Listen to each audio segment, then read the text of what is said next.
In your 2008 annual letter, you mentioned that a likely consequence of the Treasury and Federal Reserve's action to stabilize the economy would be, quote, an onslaught of inflation.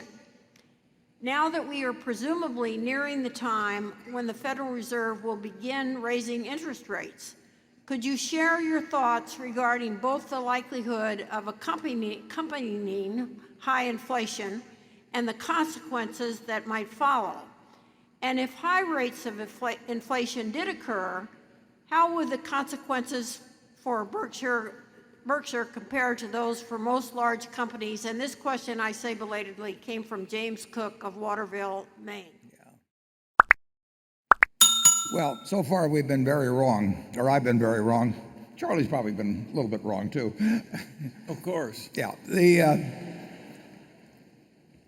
No, I would not have predicted that you could have 5 or 6 years of close to zero rates and now get negative rates in Europe and run fairly large deficit, although the current deficit is not that large. I mean, the country could sustain on average 2 or 2.5% deficits forever and not increase the ratio of debt to GDP. So the word deficit is not a dirty word, but very large deficits and sort of uncontrollable are scary. But we've taken the Federal Reserve balance sheet up from $1 trillion to over $4 trillion, and we've done a lot of things that weren't in my Economics 101 course.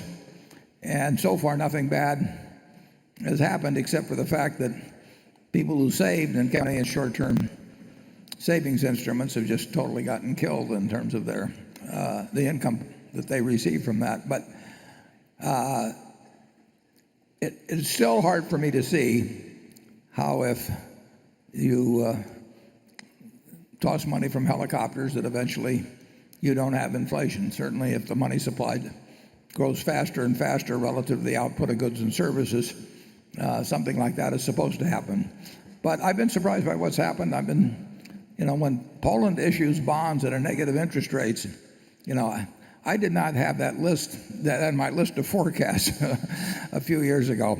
And so I think we're operating in a world that Charlie and I don't understand very well, and to the second part of the question, I think Berkshire, in almost any kind of environment, will do better than most big companies. I mean, we are prepared for anything. We'll always be prepared for anything. And if we see really unusual opportunities, we're also prepared to act. And that gives us a real advantage over most big companies. We don't count on anybody else. We're sitting with over $60 billion right now.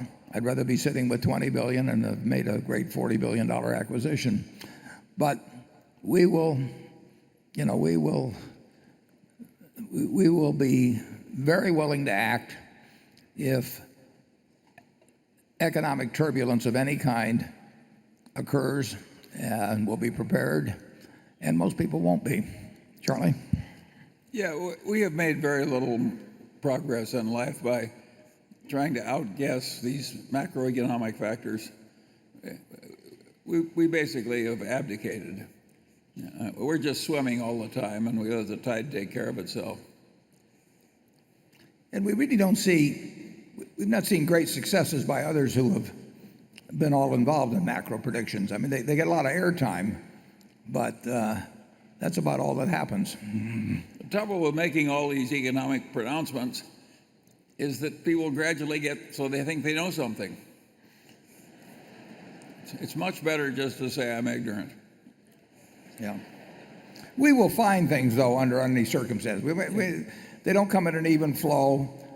They may not, and you can't predict the size or anything, but you can be sure that over the next 10 years, you'll see a lot of things you didn't think were possible, and we will occasionally see something that makes sense for Berkshire, and we will be prepared to do it both psychologically and financially.